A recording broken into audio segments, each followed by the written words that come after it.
தமிழகத்தின் அனைத்து மாவட்டங்களிலும் தேசிய முதியோர் மையங்களை அமைக்க உத்தரவிடக் கோரிய வழக்கில் தற்போதானது விசாரணை நடைபெற்று வருகிறது. இதில் முதியோர் பாதுகாப்பு அரசின் கடமை என்று நீதிபதிகள் தெரிவித்திருக்கிறார்கள். கூடுதல் விவரங்களை செய்தியாளர் பாலகிருஷ்ணன் வழங்க கேட்கலாம். பாலகிருஷ்ணன், இது தொடர்பான விவரங்கள்.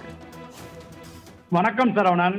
தமிழகத்தின் அனைத்து மாவட்டங்களிலும் தேசிய முதியோர் மையங்களை அமைக்க உத்தரவிடக் கோரிய வழக்கில் நாட்டில் முதியோர்களுக்கு எதிராக கொள்ளை சம்பவங்கள் நடப்பது அதிகரித்து வருகிறது என நீதிபதிகள் வேதனை தெரிவித்துள்ளனர்.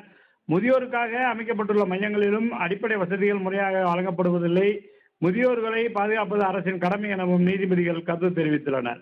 தேசிய முதியோர் மையங்களை அமைக்க எடுக்கப்பட்ட நடவடிக்கை குறித்து ஒன்றிய மாநில அரசுகள் பதிலளிக்க உயர்நீதிமன்ற கிளை உத்தரவு தெரிவித்துள்ளது. மதுரையைச் சேர்ந்த ரமேஷ் தாக்கல் செய்த மனுவில் தமிழகத்தில் வயதானவர்களை பேருந்து ஓரங்கள், சாலை ஓரங்களில், நிற்ற இடங்களில் அவர்களது பிள்ளைகளும் உறவினர்களும் தனியே விட்டுச் செல்லும் நிலை அதிகரித்து வருகிறது.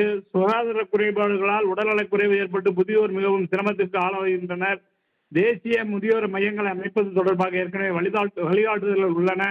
ஆனால் இந்த மையங்கள் அனைத்து மாவட்டங்களிலும் முறையாக அமைக்கப்படவில்லை.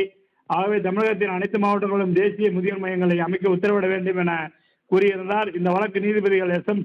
சுப்பிரமணியம், மரிய கிளார்ட் அமர்வு முன்பு விசாரணைக்கு வந்தது. அப்போது வயதானவர்களை குறிவைத்து கொள்ளை போன்ற சம்பவங்கள் நடப்பது அதிகரித்து வருகிறது. முதியோருக்காக அமைக்கப்பட்டுள்ள மையங்களிலும் அடிப்படை வசதிகள் முறையாக வழங்கப்படுவதில்லை, அவர்களை பாதுகாப்பது அரசின் கடமை என தெரிவித்தனர். ஒன்றிய அரசு தரப்பில் ஆஜரான வழக்கறிஞர், முதியோர் மையங்களை அமைப்பதற்கான நிதியைத்தான் ஒன்றிய அரசு வழங்கும், இல்லம் அமைப்பது மாநில அரசின் பணியே என தெரிவித்தார். தொடர்ந்து மூத்த குடிமக்களை பாதுகாக்க, அவர்களுக்கான அடிப்படை தேவைகளை நிறைவேற்றி அவர்களை பாதுகாக்க வேண்டியது அரசின் கடமை. எனவே இந்த வழக்கில் ஒன்றிய சமூக நலத்துறையின் முதன்மை செயலாளர், தமிழக அரசின் சமூக நலத்துறையின் முதன்மை செயலாளர் ஆகியோரை நீதிமன்றம் தாமாக முன்வந்து வழக்கில் சேர்ப்பதாகவும், தேசிய முதியோர் மையங்களை அமைக்க எடுக்கப்பட்ட நடவடிக்கை குறித்து மத்திய மாநில அரசுகள் பதில் மனு தாக்கல் செய்ய உத்தரவிட்டு வழக்கை 2 வாரங்களுக்கு ஒத்திவைத்துள்ளனர். சரவணன்,